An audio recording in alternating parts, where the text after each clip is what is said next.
Okay, now I want to move on to the next section in the sutta. Here, this is a very concise section. The text says, knowing that covetousness and unrighteous greed is a defilement of the mind, a bhikkhu, a monk, abandons it. Knowing that ill will and so forth, up to negligence, is a defilement of the mind, a monk abandons it. Okay, now we have here a very important word in the whole pattern of the Buddha's teaching. A word which comprises or compresses within itself the whole field of Buddhist training. This is the verb abandon, where we take the noun form abandoning, abandonment. In Pali, it's pahana. I can't seem to abandon my...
Now this word abandoning covers, we say, the full range of the practice of the Buddhist path. And so the texts sometimes make a distinction of three types of abandoning. So one type is called, we call it abandoning by factor substitution, or abandoning in a particular respect. First, I'll just mention what all three are, then I'll explain them. The second is abandoning by suppression, and the third is abandoning by erradication. Okay, now abandoning by in a particular respect, or abandoning by factor substitution, this is the way one overcomes a particular defilement by developing a quality that's exactly opposed to that defilement. And so one can use a particular type of reflection as an antidote to a particular defilement of the mind. So for example, suppose I find, examining my mind, that I have a tendency to ill will, or to resentment, or what do I have here? To ill will, to anger, to malice, those types of unwholesome mental states, defilements that are connected with hatred. So then the way to overcome this would be to develop the meditation on loving kindness, Metta-Bhavana. And so if I practice the meditation on loving kindness, I set in motion certain potentials in the mind which are opposed to ill will, to hatred. And as those potentials are actualized and become stronger, then I'm able to eliminate, at least temporarily, eliminate ill will and hatred so it doesn't arise very often. If it arises, it doesn't persist a long time. If I have a tendency to envy, then I might practice instead the meditation of mudita, that's rejoicing in the success and good fortune of others. So when I rejoice in the good fortune of others, then this helps to overcome envy. And as I become more, the mind becomes more familiar with the meditation on mudita, altruistic joy, then envy gets worn away until it becomes very weak, almost non-existent. If I have the tendency to conceit and arrogance, then I might do the contemplation of impermanence, like a kind of reflective contemplation that this body, this life, my wealth, my position, all of this must pass away. So how can I be proud of it? How can I base my conceit upon it? How can I look down at others when the turn in the wheel of fortune and they might be wealthier than I am, they might be more higher status than I have.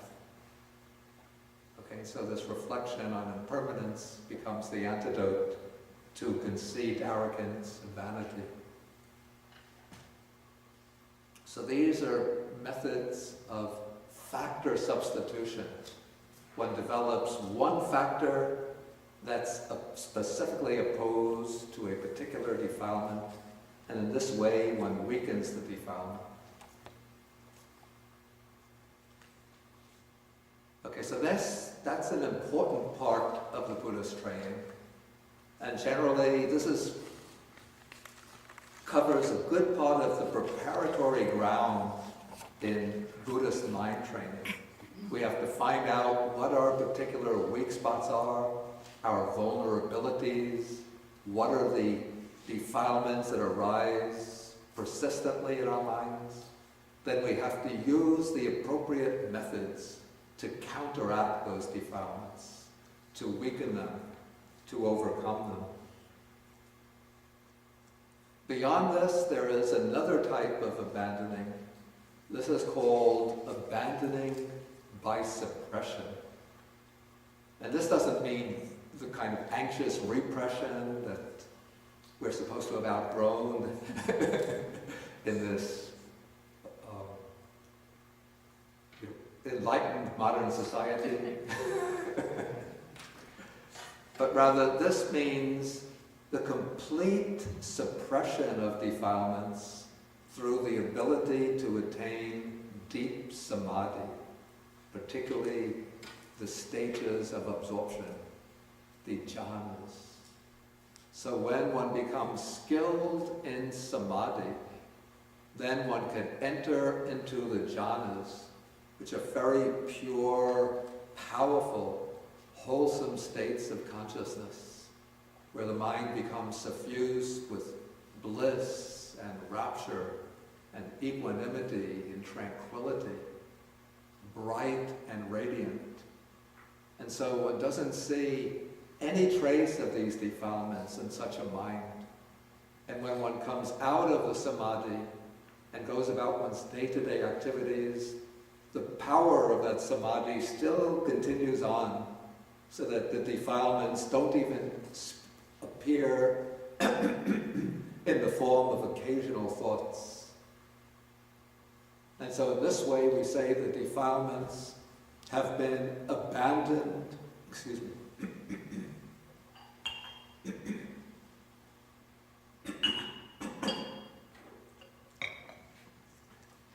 The defilements have been abandoned by suppression because of one's ability to focus the mind on one object, to enter into this deep samadhi, tranquility of mind, the defilements don't appear. But even though the defilements don't appear, don't arise, the tendencies are still present within the mind. And if we don't go further in the training, those defilements can find the opportunity to arise. And if they do, then they will come to the surface and they can overpower the mind and pull one back down again. To illustrate the way this power of samadhi can suppress the defilements without eradicating them, the texts tell a story. This comes in Visuddhimagga. There was one elder monk who had a pupil named Dhammadina. The elder monk thought that he was an arhat, that he was completely enlightened and liberated, that he had eradicated all the defilements. But he was only skilled, he had mastered the samadhis, and he had the supernormal powers too. And because of that, he thought he was an arhat. Now his pupil, Dhammadina, was a real arhat. And Dhammadina had left his teacher to go off to meditate in seclusion. And one day the thought came to Dhammadina, I wonder what my teacher's real status is. And so using his ability to read the minds of others, he directed his mind to his teacher's mind and looked into his teacher's mind, and he saw first the surface of the mind bright and radiant, but then using his power of supernormal power, he looked deeper into his teacher's mind, and he saw the defilements are still there. He's not yet liberated, but he's deceived himself into thinking he's liberated.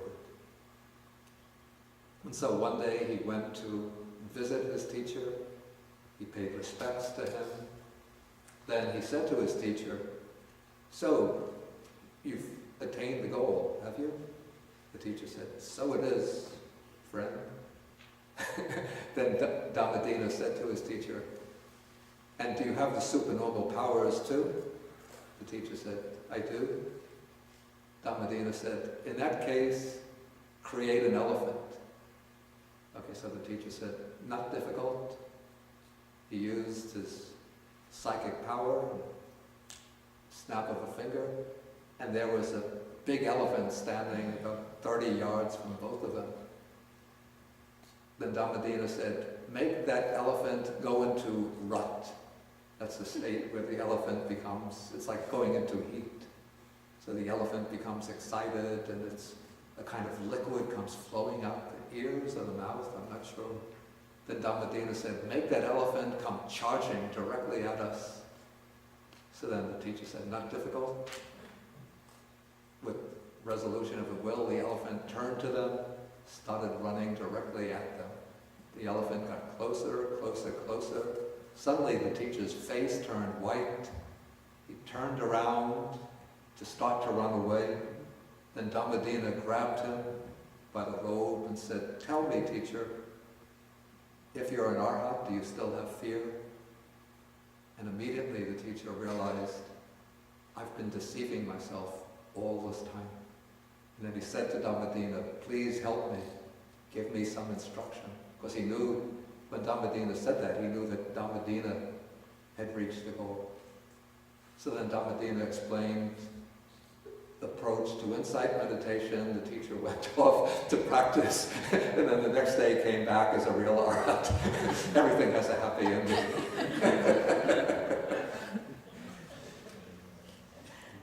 Okay, so the defilements could still be there, but beneath the surface of this powerful mind of samadhi.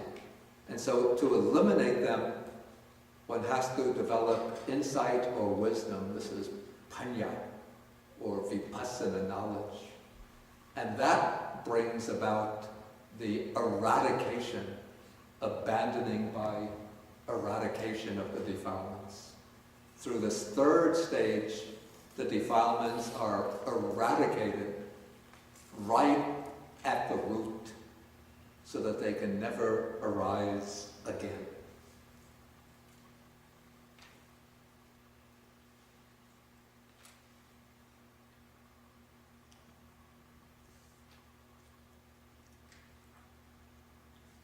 Okay, and so when the text says here, very concisely, knowing that covetousness and unrighteous greed is an imperfection that defiles the mind, the monk abandons it, and so on with all the other defilements, we have to understand that all three of these types of abandonment are compressed within this very short passage. But especially, it's intended to culminate in abandoning by eradication.